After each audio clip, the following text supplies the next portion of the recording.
C'est l'histoire d'un mec drôle. Avec le temps, il devint un humoriste célèbre, extrêmement populaire. Il donnait plus que des spectacles, il défendait une cause, un idéal.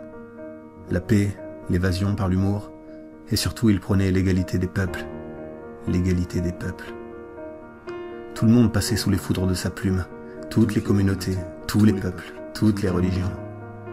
Il mettait son immense talent au service de causes justes, n'hésitant pas à prendre de gros risques en s'attaquant aux élites, en bousculant les idées les plus préconçues.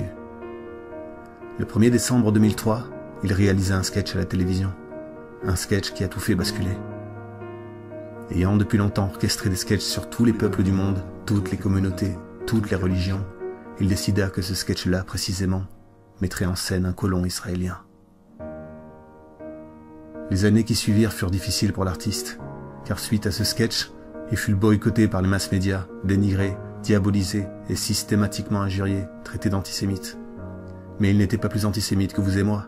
Il voulait seulement que tout le monde passe sous la foudre de sa plume, sûrement dans un souci d'équité, dans sa volonté de mettre sur le même pied d'égalité tous les peuples, toutes les communautés, toutes les religions.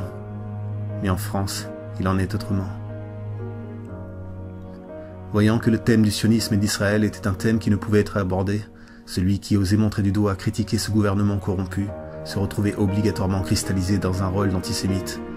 Il prit alors son courage à deux mains, et ne se souciant guère de l'image qu'il reflèterait, continua de vouloir percer l'abcès, d'enfoncer les portes closes.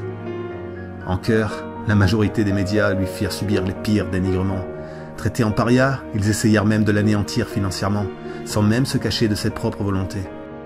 Pendant un long moment, ne bénéficiant plus d'une tribune dans les médias, ne bénéficiant plus de promotion pour ses spectacles, cet artiste se retrouva à jouer dans un bus. Oui, dans un bus. On est en France. Puis le temps passa, et Internet permit à cet artiste de s'exprimer librement, sans devoir passer par les réseaux propres et bien pensants des grandes chaînes de télévision. Et là, le peuple découvrit un homme libre, courageux, déterminé. Oui, toujours déterminé à vouloir mettre sur le même pied d'égalité tous les peuples, toutes les communautés, toutes les religions. Il redevenait populaire, et les élites recommencèrent alors leur grande campagne de dénigrement à son encontre, surinterprétant chacune de ses mimiques, surinterprétant son geste fétiche de la quenelle, faisant croire qu'il s'agissait d'un salut nazi, alors que ce geste n'est depuis toujours rien de plus qu'un gros fuck dans le cul des institutions. Et cet humoriste riait de tout cela, et il continuait de réaliser des sketchs sur tous les peuples, toutes les communautés, toutes les religions. Les Arabes, les Asiatiques, les Blancs, les Noirs, les Juifs, et il remplissait les salles, les zéniths. Il devint le plus gros vendeur de billets de spectacle de France, et le dernier humoriste français réellement subversif. Lorsqu'on regardait de près qui représentait son public, on retrouvait tous les peuples, toutes les communautés, toutes les religions. Des Arabes, des Asiatiques, des Blancs, des Noirs, des Juifs, il faisait rire. Oui, il fait tellement rire. Qui sont les racistes? Est-ce les humoristes qui mettent tout le monde à égalité dans leurs sketchs? Ou est-ce ceux qui tendent à différencier, à extraire un peuple, une communauté, une religion, de cette grande famille qu'est l'humanité?